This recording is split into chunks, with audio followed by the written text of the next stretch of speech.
दिल्ली में 5 तारीख को वोटिंग होनी है और आपके बीच में आदरणीय दादा अजीत पवार जी ने और आदरणीय वीरेंद्र सिंह जी ने राष्ट्रवादी कांग्रेस पार्टी से प्रत्याशी बनाकर आपके बेटे, आपके भाई, आपका दोस्त, आप सबका चहेता, आपका अपना इमरान सैफी भेजा है बदरपुर विधानसभा से प्रत्याशी बनाकर। तो मैं आप सबसे कहना चाहता हूं, गुजारिश करना चाहता हूं, निवेदन करना चाहता हूं कि आने वाली 5 तारीख को आप घड़ी के सामने वाला बटन दबा देना और अपने भाई को, अपने दोस्त को विजयी बनाकर विधानसभा पहुंचा देना। और मैं विश्वास दिलाता हूं, अगर आप सबका आशीर्वाद मिला, आपकी दुआएं मिली, आपका समर्थन मिला, तो जो भी मुख्य समस्याएं बदरपुर के अंदर आज तक हैं, जो पिछले 31 सालों से बरकरार हैं, उनको खत्म करने का मैं विश्वास दिलाता हूं। आपका अपना इमरान सैफी। इमरान जी, एनसीपी ने आपको बदरपुर से प्रत्याशी बनाया है, तो क्या आपके मुद्दे रहेंगे जिन मुद्दों को लेकर आप चुनाव प्रचार में उतरेंगे? और यहाँ मौजूदा बीजेपी के विधायक रहे हैं और आम आदमी पार्टी के राम सिंह नेताजी हैं, बहुत मजबूत ये लोग हैं, आप इन लोगों से किस तरीके से मुकाबला करेंगे? देखिए, सबसे पहले मैं आपका बहुत बहुत धन्यवाद करता हूँ कि आपने अपना बेहद कीमती समय निकाला, और साथ ही साथ धन्यवाद करता हूँ आदरणीय दादा अजीत पवार जी का, आदरणीय प्रफुल्ल पटेल जी का, और हमारे जो प्रदेश के अध्यक्ष हैं आदरणीय वीरेंद्र सिंह जी का, जिन्होंने मुझे इस लायक समझा कि मुझे उन्होंने बदरपुर विधानसभा से उम्मीदवार बनाया। मैं उनका दिल से धन्यवाद करता हूं। और मैं आपके माध्यम से बताना चाहता हूं, जो जिक्र अभी आपने किया कि वो लोग बहुत मजबूत हैं, तो वो लोग पुराने भी हैं। और आज जनता की आवाज़ में युवाओं की एक अलग डिमांड आ चुकी है। लोग पुराने लोगों से परेशान हो चुके हैं, क्योंकि पुराने लोगों का विकास भी पुराना हो चुका है, उनकी बातें भी पुरानी हो चुकी हैं, और आज की जनरेशन उनको बिल्कुल पसंद नहीं कर रही। आज की जनरेशन ने मन बना लिया है कि इस बार युवा चेहरा बदरपुर से विजय की ओर जाना है। इमरान जी, ये बताइए कि आम आदमी पार्टी ने बहुत सारी घोषणाएं की हैं, मुफ्त बिजली है, अभी 2100 रुपये महिलाओं के लिए कहा है, बहुत सारी योजनाओं की। उसी तरीके से बीजेपी ने भी सेम यही घोषणा की है कि हम 2500 महिलाओं को देंगे और बसों में जो मुफ्त सफर है, अरविंद केजरीवाल की जो योजना है वो जारी रहेंगी। तो इन और साथ में कांग्रेस ने भी इसी तरीके की घोषणाएं की है, तो इन सबको लेकर आप इन सबसे कैसे मुकाबला करेंगे? आपकी पार्टी की क्या सोच है, क्या मैनिफेस्टो है, और ये जो फ्री की जो रेवड़ियाँ हैं, इनके बारे में आप क्या सोचते हैं? देखिए, मैं आपके माध्यम से बताना चाहता हूँ, एक सिक्के के दो पहलू हैं। एक केंद्र में बैठे लोग, उनका सिर्फ एक ही काम है कि वो कुछ ना कुछ लॉलीपॉप जनता में देते रहे हैं। पिछली लोकसभा में उन्होंने 15 लाख का वादा किया था, 15 रुपये किसी को नहीं मिले। इसी तरीके से उन्हीं को कॉपी करते हुए जो दिल्ली के पूर्व मुख्यमंत्री हैं, वो भी लॉलीपॉपों का भंडार खोलते चले जा रहे हैं। तो ये कहीं ना कहीं जनता पूरी तरीके से समझ गई है कि जो देश में जो देश चलाने वाले लोग हैं, सेंटर में बैठे हुए लोग हैं, यानी कि भाजपा के लोग, वो भी झूठ की राजनीति कर रहे हैं, और जो दिल्ली में लोग बैठे हैं वो भी झूठ की राजनीति कर रहे हैं। इसलिए दिल्ली की जनता ने मन बना लिया है, इस बार इन दोनों को, भाजपा और आप, इन दोनों को कर देगी दिल्ली की जनता साफ, क्योंकि इस बार राष्ट्रवादी कांग्रेस पार्टी आ गई है मैदान में। इमरान जी, आपकी पार्टी ने करीब 30 कैंडिडेट उतारे हैं, उनमें से कल कई लोगों का जो पर्चा भरने नहीं दिया गया, आपके प्रदेश अध्यक्ष ने उसका प्रेस कॉन्फ्रेंस भी की थी, तो आपको इन सबके पीछे किसकी साजिश लगती है? क्या एनसीपी वाकई में दिल्ली में एक मजबूत विकल्प बनकर उभर रही है?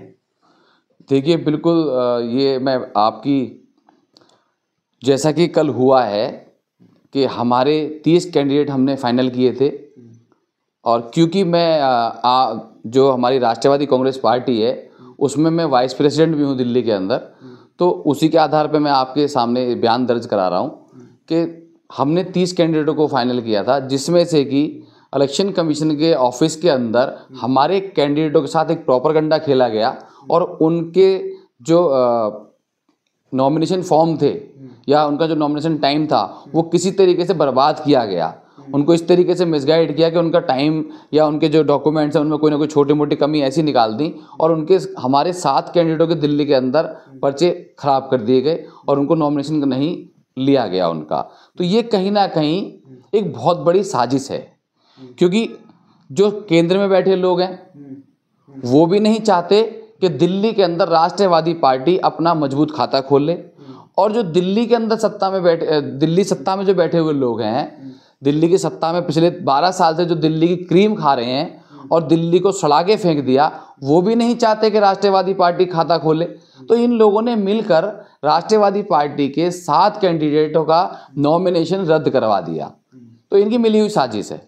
इमरान जी एक बात बताइए, जो कालिंदी कुंज से हम यहाँ जैतपुर तक आते हैं, आपकी विधानसभा तक आते हैं, सड़क बिल्कुल सड़क की दुर्दशा है। तमाम तरीके के एमएलए आए, आम आदमी पार्टी के भी रहे हैं, बीजेपी के भी रहे हैं। तो आपको क्या लगता है कि इन लोगों ने जो है केवल विकास के नाम पे लोगों को छला है या उसके पीछे कुछ अड़चने थी? देखिए, सिर्फ अगर मैं सड़क का मुद्दा छेड़ूं तो मुद्दे तो हजार हैं, और पिछले लंबे समय से, और मैं अगर बदरपुर की बात करूं तो 31 सालों से सिर्फ जनता को बेवकूफ़ बनाया गया है पूर्व विधायकों के नाम पर। पूर्व विधायकों ने, चाहे वो कोई भी रहा, सब ने सिर्फ उनका यूज़ किया। किसी ने रोड के नाम पर, किसी ने ओजोन के नाम पर, किसी ने पानी के नाम पर, किसी ने सीवर के नाम पर, किसी ने इन छोटे छोटे जो लॉलीपॉप्स हैं, ये फ्री बस और फ्री फ्री फ्री फ्री, इन सब के नाम पर सिर्फ जनता को मूर्ख ही तो बनाया जा रहा है। काम तो कुछ नहीं हुआ। आज भी कालिंदी कुंज से लेकर जैतपुर तक का जो पुस्ता रोड है इतनी बुरी स्थिति में है कि उस पर रोज़ कोई ना कोई बड़ी दुर्घटना होती है, रोज़ किसी ना किसी का एक्सीडेंट होता है, रोज़ किसी ना किसी को चोट लगती है। तो मैं आपके माध्यम से पूछना चाहता हूँ कि जो जनप्रतिनिधि हैं ये क्या सो गए हैं? पिछले 2, 2.5, 3 साल हो गए इस बात को कि वो रोड खराब है, और सारे यूट्यूबर्स ने भी वो दिखा दिया, सोशल मीडिया जो सोशल NGOs वगैरह हैं उन्होंने भी वो दिखा दिया, जो पॉलिटिकल पार्टी हैं अलग अलग उन्होंने भी वो दिखा दिया कि ये रोड खराब है। लेकिन ना तो अधिकारी जाग रहे हैं, ना नेता ही जाग रहे हैं। तो मैं आपके माध्यम से कहना चाहता हूँ कि जिनके पास इस रोड को बनाने की पावर है कि भाई हाथ जुड़वा लो कि आप लोग इस पुस्ते रोड को बना दो। इससे रोज़ हमारी किसी न किसी बहन बेटी, कोई हमारा भाई, कोई हमारे बुजुर्ग, किसी न किसी एक्सीडेंट होता रहता है, और ये बहुत गंभीर विषय है। आपसे निवेदन है कि इस रोड को बनवा दीजिए। इमरान जी, अगर आपकी क्या ऐसी कौन सी प्राथमिकता है जिनको लेकर आप इन चुनावी मैदान में, अगर हम विधानसभा की बात करें, बदरपुर विधानसभा में कौन से ऐसे कार्य हैं जो आप प्रतिनिधि बनने के बाद में, चुनाव जीतने के बाद में तुरंत करवाएंगे? देखिए, मेरा सबसे बड़ा मकसद है युवाओं को रोजगार। अगर मुझे बदरपुर की जनता ने मौका दिया तो हम सबसे पहले जो हमारे डिस्ट्रिक्ट पदाधिकारी हैं, यानी जिलाधिकारी हैं, उनके साथ बैठक करेंगे और अपने पूरे एरिया के अंदर जितने भी हमारे नौजवान साथी हैं जिनको अभी तक भी जॉब नहीं मिली है, चाहे वो गवर्नमेंट सेक्टर में या प्राइवेट सेक्टर में, उन सब का एक डाटा कलेक्शन किया जाएगा। जिसकी जैसी शिक्षा होगी, जिस पे जैसी नॉलेज होगी, जो जिस वर्क में अपने आप को इमारत हासिल कर रखी होगी, सबसे पहले उसको नौकरी दिलाने का काम कराया जाएगा। तो सबसे पहली प्राथमिकता है हमारी कि नौजवान को नौकरी मिले। एक आप ही की विधानसभा में अक्सर खबरें आती है हथौड़ा चलने की, MCD का हथौड़ा आज इस बिल्डिंग पे चल गया, आज उस बिल्डिंग पे चल गया। गरीब लोग बड़े मुश्किल से पैसे इकट्ठे करके जगह लेकर बनाते हैं, हालांकि कच्ची कॉलोनी है, लेकिन इन सबको लेकर आपका क्या कहना है? सब प्रोपेगेंडा है, सब मिले हुए हैं।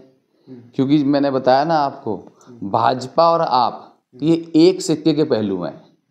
इनका एक ही मकसद है कि दिल्ली में खुशहाली नहीं चाहते, ये कुछ ना कुछ प्रॉब्लम खड़ी करके रखना चाहते हैं। अब जैतपुर के अंदर एक ओजोन नामक बीमारी है, आप लोग पुराने टाइम से जानते हैं। वो आज तक उस ओजोन के नाम पर कितने विधायक बन गए, कितने विधायक चले गए, लेकिन वो ओजोन कहीं नहीं गया, वो आज भी एज इट इज है। पूरी दिल्ली के अंदर 7 रुपए की ईंट मिलती होगी, या 5 की मिलती होगी, या 7 की मिलती होगी, वही ईंट यहाँ 15 रुपए की मिलती है। तो मैं आपके माध्यम से पूछना चाहता हूँ कि ये जो राजनीतिक आज तक चली आ रही है 93 से, उस 93 के अब तक 2025 तक, इसमें बीच में ओजोन भी आ गया। ओजोन ना कहीं गया ना, और सारे काम ले दे के होते हैं, ठीक है जी। तो मिली भगत है, वही उसी ओजोन में ले दे के काम हो जाते हैं। लेकिन हम ये चाहते हैं लेना देना कब बंद होगा? भाई दिल्ली के अंदर अगर हर व्यक्ति जिसका वोट है, जिसके पास पहचान पत्र है, जब उसका वोट वैलिड है तो उसका जो जिस घर में रहता है वो भी वैलिड है। तो उसके ऊपर इस तरीके की जो आपदाएं हैं ये कि उसे कंस्ट्रक्शन के नाम पर पैसे देने पड़ेंगे, तो ये सब चीज़ें कब खत्म होगी? इसका मतलब कुछ भी नहीं बदला।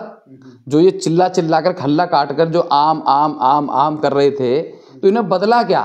भाई आज भी लोग कंस्ट्रक्शन का पैसा देते हैं, चाहे वो MCD को जाता हो या दिल्ली पुलिस को जाता हो या किसी और विभाग को जाता हो, लेकिन पैसा जरूर जाता है। दूसरा, आज भी हॉस्पिटलों के अंदर एक बेड पर 3-3 4-4 पेशेंट रहते हैं। आज भी स्थिति वही है। आज भी स्कूलों की सिर्फ बिल्डिंग खड़ी हुई है, उनके अंदर एजुकेशन सिस्टम है वो आज भी चरमराया हुआ है।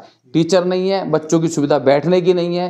किसी भी स्कूल में चले जाइए आप, और अगर कोई चैलेंज करता हो तो मुझे बुला लीजिए, मैं भी साथ चलता हूँ। कोई एक स्कूल आपने अच्छा बना दिया, उसी की हाइप आप लंबी चौड़ी दिखा रहे हो। अरे दिल्ली की आबादी को पता है आपको कितनी है? आपको तो हर वार्ड में एक अच्छा स्कूल होना चाहिए था, जो आप कह रहे थे, लेकिन कहीं भी नहीं है। तो कोई भी व्यवस्था नहीं है। मोहल्ला क्लिनिक है, आधे से ज़्यादा बंद हैं, और जो खुले हुए हैं उनके पास वो दवाई मिलती है जिसे कुत्ते बिल्ली भी नहीं खा सकते। इतनी नकली दवाइयाँ रखते हैं लोग। अच्छी दवाइयाँ, महंगी दवाइयाँ तो वहाँ मिलते ही नहीं है। तो इनका फ़ायदा क्या हुआ?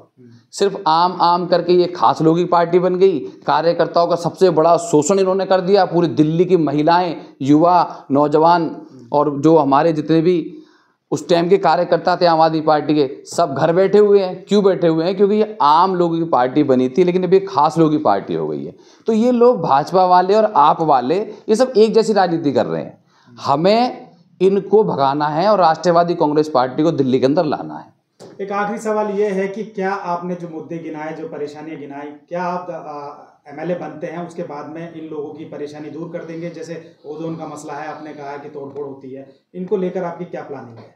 देखिए, मैं विश्वास दिलाता हूँ आपके माध्यम से, और मुझे विश्वास भी है अपने नेता पर, आदरणीय अजीत पवार जी पर भी और आदरणीय वीरेंद्र सिंह जी पर भी, कि अगर दिल्ली की जनता ने और ख़ास करके बदरपुर की जनता ने हमें मैंडेट दिया, हमें अपना आशीर्वाद दिया, दुआएं दी और हम विधानसभा पहुँचे, तो हम काम कराना जानते हैं। क्योंकि हमने एक लंबा समय दिया है कि किस तरीके से प्यार से, मोहब्बत से, हाथ जोड़कर, पैर पकड़कर हमें अपना काम निकालना आता है, वो हम करा देंगे। ये ओजोन, इसे भी ख़त्म करेंगे, और ये यहाँ की मुख्य समस्याएं स्कूल की, पानी की, सीवर की और ट्रैफिक व्यवस्था की या पुस्ता रोड की, ये सारा मैं ऑन रिकॉर्ड बोल रहा हूँ कि मैं इसको करा के मानूंगा।